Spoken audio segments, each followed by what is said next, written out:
My speech will be about how different environments and surroundings affect the development of a child. Tonight, we'll be sharing with you all the importance of knowing what it is exactly that affects the development of a child and why they're important to consider. I think they're important mainly because I think it can help us in our everyday lives if we have to deal with siblings, cousins, or etc., or maybe even help us understand ourselves a little bit better. Specifically, I will be going over the main ways that we can forget to consider these things, 2 theories found in psychology that discuss this topic, and lastly, again, why they're so important to consider. Let us first consider a situation where a young child performs a bad action that his parent has not advised him to do. However, the parent is a single parent and they work long shifts, so they're not able to supervise the child at all times. The child, on the other hand, spends most of his time with siblings and friends who with frequency perform this bad action.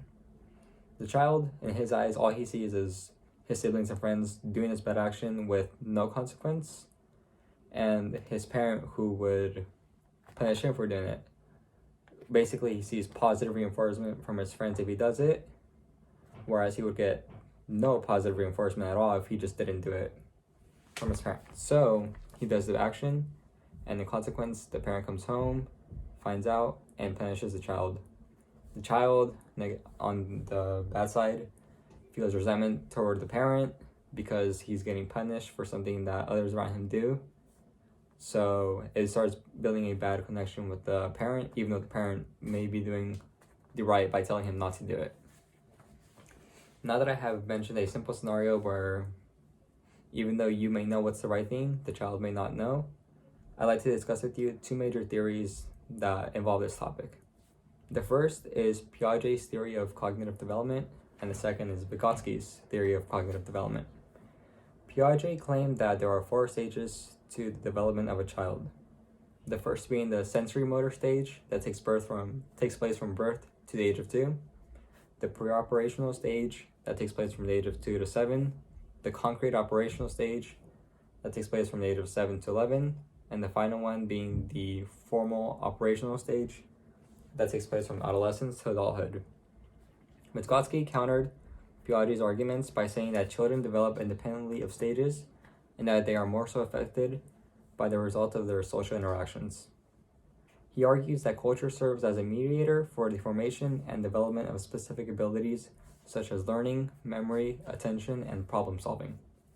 Though my beliefs are more inclined towards Vygotsky's argument, I still feel that Piaget's cognitive development theory is still very important to know because it provides a simple but basic foundation and understanding for what a child can do at a certain age or what they can't do. A simple example of this is a 4-year-old child who, by Piaget's theory, would not be able to process that other people may feel or think differently from him. This would be the case if the child is like an only child and they don't have the experience of like controversy between him and other kids or maybe an older sibling. Because mostly an only child will be able to form a better bond with the parent and the parent will be a little bit nicer if it's in a special case. So that child specifically would not be able to consider that other people have different emotions or they're just affected by what he does.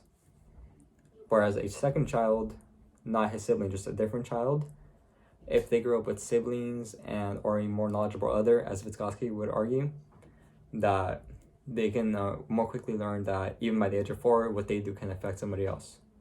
So this does not argue that the first kid is dumber. It just means that due to his lack of experience in social interaction, he is not able to learn that.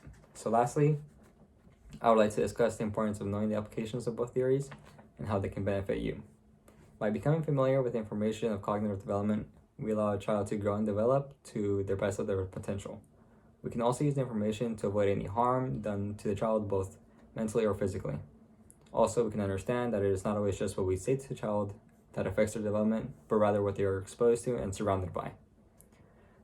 To conclude my speech, what I would like you all to take away from this is that putting a child in the ideal environment is what will boost his development. Or on the contrary, slow down his development if he's not put in an appropriate environment.